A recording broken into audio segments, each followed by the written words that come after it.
Border czar Tom Homan gave his first news conference Thursday morning since arriving in Minnesota at the request of President Trump. Governor Tim Walz's office has since confirmed that Walz and Homan have met and that they agreed on the need for an ongoing dialogue. Minneapolis Mayor Jacob Frey also met with Homan to discuss next steps, borderlines, and breaking points, Tom Homan's first press conference in Minnesota. In the heart of Minnesota's frozen winter, political currents are shifting like thawing snow.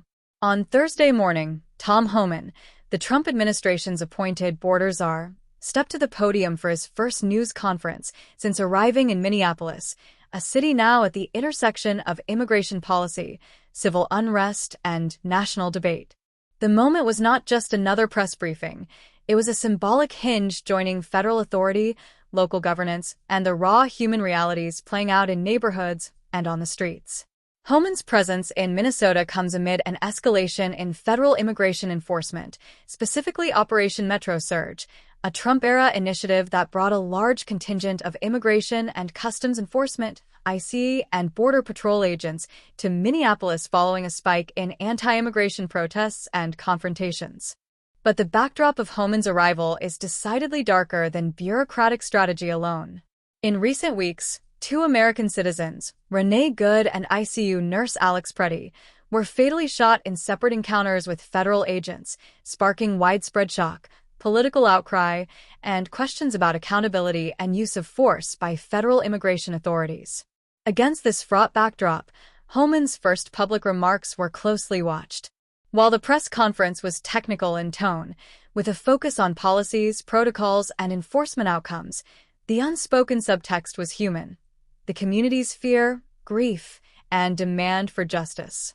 For many Minnesotans, the presence of hundreds of armed agents in their city was no longer an abstract federal policy. It was a daily reality that had already cost lives and polarized neighborhoods. This was the context into which Homan stepped. Bridging divides or deepening them. Earlier in the week, Homan met with Minnesota Governor Tim Walz, a Democrat whose political instincts lean toward cautious cooperation mixed with firm pushback against federal overreach. Walz reiterated three core priorities: impartial investigations into the shootings involving federal agents, a significant reduction in the number of federal forces in Minnesota, and an end to what he called a campaign of retribution against Minnesota. The governor's office confirmed the two agreed on the need for ongoing dialogue, showing a cautious willingness to engage rather than confront publicly. Shortly after Walz's meeting with Homan, Minneapolis Mayor Jacob Frey also spoke with Homan, discussing the next steps for the federal presence in the city. Frey described the conversation as productive and emphasized that public safety relies on community trust, not fear or division. He also reiterated Minneapolis's stance that the city itself would not enforce federal immigration laws, a position that underscored the philosophical tension between local authority and federal power in the immigration arena. In the press conference, Homan maintained a measured tone, highlighting ongoing operations and asserting that federal enforcement actions would continue but would be adjusted to align with local cooperation and legal frameworks. While he did not directly assuage calls for an immediate withdrawal of federal agents, he suggested that future deployments and tactics could evolve, especially as communication with state and city leaders deepens. To many observers, this moment was emblematic of the broader dynamics playing out across the United States. Federal officials, often seen as distant and unaccountable, were now forced into dialogue with local leaders who were hearing the anguished voices of their constituents. Minneapolis, in particular, has become a flashpoint, not just over immigration policy, but over fundamental questions of how government should balance law enforcement, civil liberties, and community trust. Politics, protest, and the pulse of a city. The decision to send Homan to Minnesota came after sustained backlash from both sides of the aisle following the shootings. President Trump himself described the situation as very sad and underscored that he wanted an honorable and honest investigation.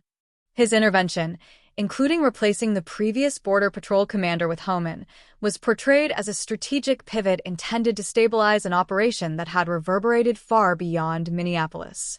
Yet the presence of federal agents in the city remains controversial. To many residents, particularly immigrant communities and civil rights groups, the federal operation feels invasive and threatening. To others, especially those alarmed by rising crime or security concerns, the operation represents a necessary effort to enforce immigration laws and protect public safety. The shootings of Pretty and Good intensified both narratives. They were used by critics as evidence of an unchecked federal overreach and by supporters to argue that law enforcement faces dangerous circumstances and needs broader authority and resources. Homan's role, therefore, is more than administrative. He is the human face of a national policy debate played out on the streets of Minneapolis, a debate that embodies the deepest divides in American politics over immigration, federal versus local authority, and how to respond to violence and unrest. Words and actions. What comes next? At his press conference, Homan spoke not just to journalists but to a city and a state watching, fraught with skepticism and hope in equal measure. Local leaders like Walz and Frey have signaled a willingness to engage, yet they also pressed for accountability and a de-escalation of federal force. The deal they seek is not simply a reduction in boots on the ground, but a rebalancing of power and a recommitment to procedural justice. For his part, Homan seems to be attempting to walk a tightrope, maintaining the authority of federal immigration enforcement while acknowledging the legitimacy of local concerns. Whether this delicate balancing act will satisfy Minnesotans or will instead catalyze further protests and political battles remains an open question. What is clear, however, is that Thursday's press conference was not just another political event. It was a moment where national policy and personal loss intersected, where the visceral realities of death and protest collided with the abstract language of enforcement strategy and intergovernmental dialogue. And in that collision, there emerged a portrait not just of a border czar or a battleground city, but of a nation wrestling with itself.